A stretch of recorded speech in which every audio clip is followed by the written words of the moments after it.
If you got 'em, smoke 'em.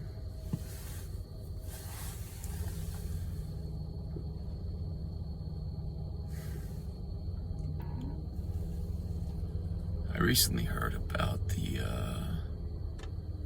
young Ukrainian immigrant woman who was murdered in cold blood in, was it Charlotte? Yeah, I think it was Charlotte. On a train. She was brutally stabbed in the neck and the chest from behind by a lifelong criminal individual who had 14 prior arrests, to my knowledge. Could have been more, could have been less, but just,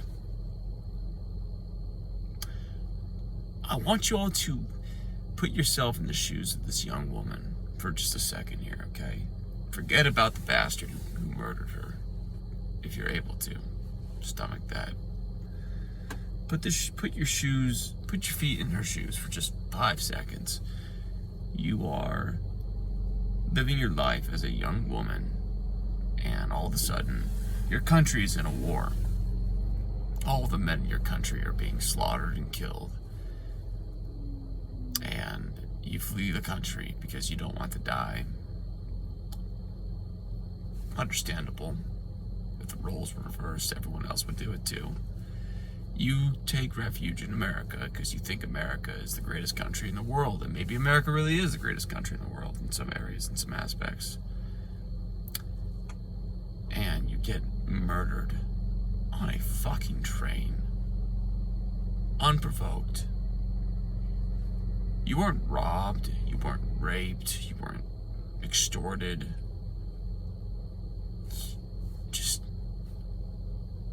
You just sit down on a train station, or in a train, and you sit down, and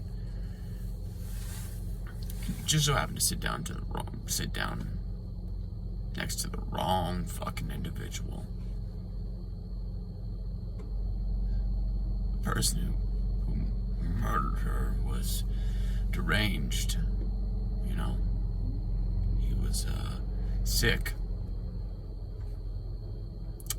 I'm not going to pretend to know who this guy is or what his mental background was. I don't care. I really don't care, to be honest. I have absolutely no care at all about whether or not he had mental health issues. The fact of the matter is that he brutally, massacred her, and she's dead. She's dead. Her life is over.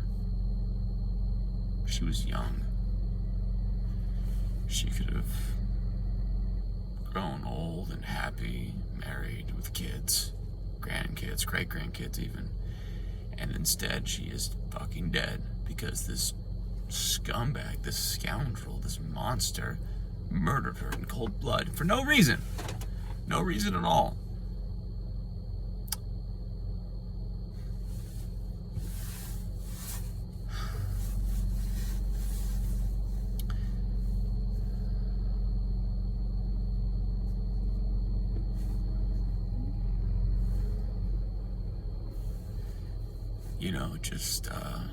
You keep seeing these things happen in the news, and you can only deafen it out for so long before you just run out of the ability to not care.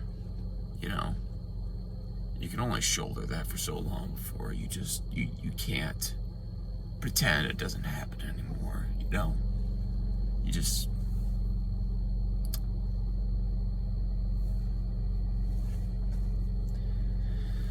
life can be better than this. The world we live in today has the potential to give everyone on this planet right here, right now, a decent quality of life.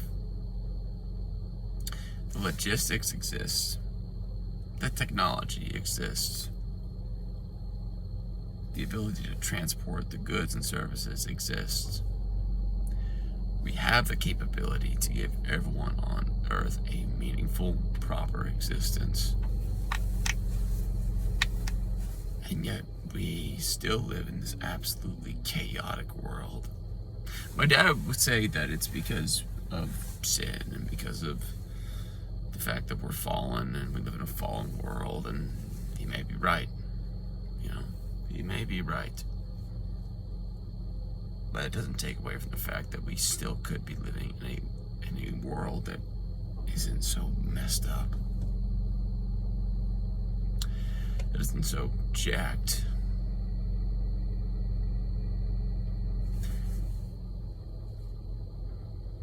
I wish I just knew what to say about this whole thing. This woman's name was Iryna. I can't pronounce her last name, and I don't remember it off the top of my head. So I guess that shows how little I really care.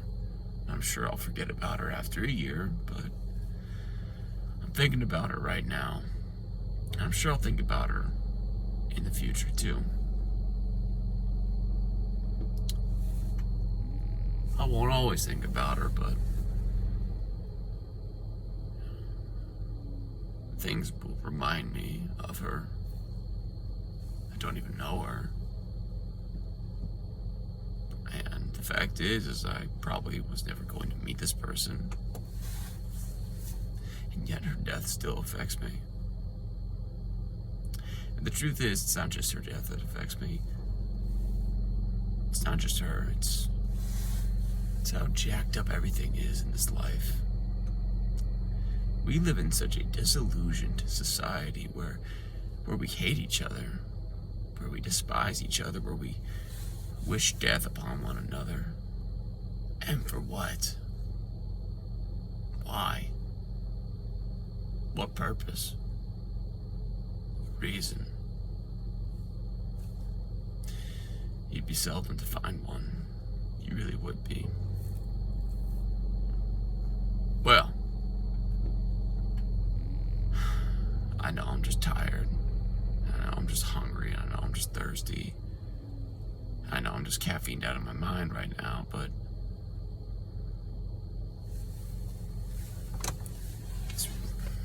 life's looking pretty bad right now.